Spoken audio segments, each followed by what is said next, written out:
وكلمه للالمان، مش هتعلمونا ازاي نمشي قوانيننا ولا بلادنا. احنا عندنا اعتزاز بديننا، مش هنتغير. وبلاش نظره الاستعلاء ونظره العنصريه بالنسبه لنا. احنا قوم اعزنا الله بالاسلام وبديننا، مش هنغير.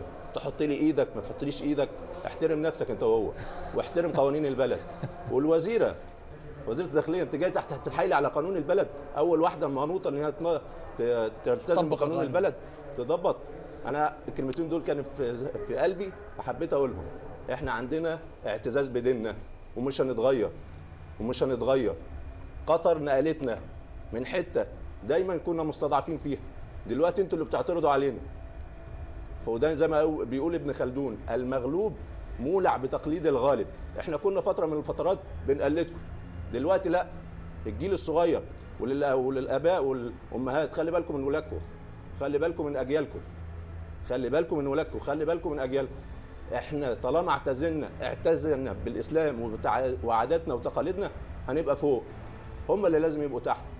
احنا بشر زيكم، ما تجيش تعلمني في بلدي او قوانين بلدي. احترم نفسك انت وهو.